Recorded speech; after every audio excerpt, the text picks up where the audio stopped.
Corona ಮಹಾಮಾರಿ ಬಡವರ್ಗ ಮತ್ತು ಸಾಮಾನ್ಯ ವರ್ಗದ ಜನರ ಬಾಳನ್ನೇ ಕಸಿದುಕೊಂಡಿದೆ.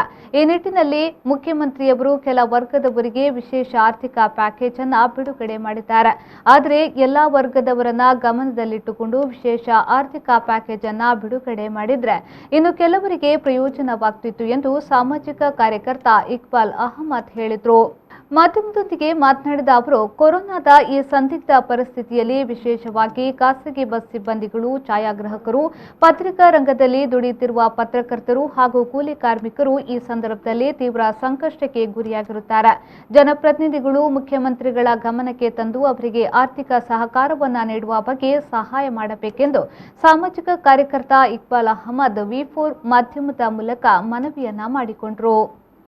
ನಿನ್ನೆಯ ದಿನ ಮುಖ್ಯಮಂತ್ರಿಗಳು ಈ ಒಂದು ಸಂದರ್ಭದಲ್ಲಿ ಒಂದು ವಿಶೇಷ ಆರ್ಥಿಕ ಪ್ಯಾಕೇಜನ್ನು ಘೋಷಣೆಯನ್ನು ಮಾಡಿದ್ದಾರೆ.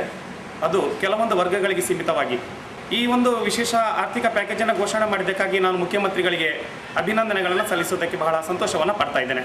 ಈ ಒಂದು ಸಂದರ್ಭದಲ್ಲಿ ನಾನು ಸರ್ಕಾರದ ಗಮನಕ್ಕೆ ತರುವ ವಿಷಯವೇನು ಅಂತಂದೇಳಿದರೆ, ಕಳೆದ ಸಾರಿ ತಾವು ಏನು ವಿಶೇಷ ಆರ್ಥಿಕ ಪ್ಯಾಕೇಜನ್ನು ಘೋಷಣೆ ಮಾಡಿದ್ದೀರಿ ಅದು ಕೆಲವೊಂದು ವರ್ಗಗಳಿಗೆ ಮಾತ್ರ ಸೀಮಿತವಾಗಿದೆ. ಎಲ್ಲ ವರ್ಗಗಳಿಗೆ ತಾವು ಈ ಒಂದು ವಿಶೇಷ ಪ್ಯಾಕೇಜನ್ನು ಘೋಷಣೆ ಮಾಡ್ತಿದ್ರೆ ಬಹಳ ಒಳ್ಳೆಯದಿದ್ದು ಅಂತ ನನ್ನ ಭಾವನೆ.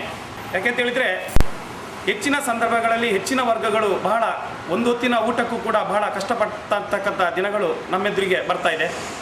ಅದರಲ್ಲಿ ಮುಖ್ಯವಾಗಿ ಖಾಸಗಿ ಬಸ್ಸನ್ನು ನೆಚ್ಕೊಂಡಿರ್ತಕ್ಕಂಥ ಎಲ್ಲ ಸಾರಿಗೆ ಸಿಬ್ಬಂದಿಗಳು, ಅದೇ ರೀತಿ ಛಾಯಾಗ್ರಾಹಕರು, ಪತ್ರಿಕಾ ಮಿತ್ರರು, ಅದೇ ರೀತಿ ಕೂಲಿ ಕಾರ್ಮಿಕ ವರ್ಗ ಈ ಒಂದು ಸಂದರ್ಭದಲ್ಲಿ ಬಹಳ ಕಷ್ಟವನ್ನು, ಒಂದು ಹೊತ್ತಿನ ಊಟಕ್ಕೂ ಕೂಡ ಬಹಳ ಕಷ್ಟವನ್ನು ಅನುಭವಿಸ್ತಾ ಇರ್ತಕ್ಕಂಥದ್ದನ್ನು ನಾವು ಈಗಾಗಲೇ ನೋಡ್ತಾ ಇದ್ದೇವೆ.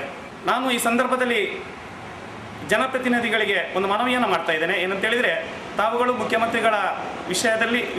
ಮುಖ್ಯಮಂತ್ರಿಗಳ ಬಳಿಗೆ ತೆರಳಿ ಈ ವಿಷಯವನ್ನು ಅವರಿಗೆ ಮನದಟ್ಟು ಮಾಡಿಕೊಂಡು ಎಲ್ಲ ವರ್ಗಕ್ಕೂ ಕೂಡ ತಾವು ವಿಶೇಷ ಆರ್ಥಿಕ ಪ್ಯಾಕೇಜನ್ನು ಘೋಷಣೆ ಮಾಡಬೇಕು.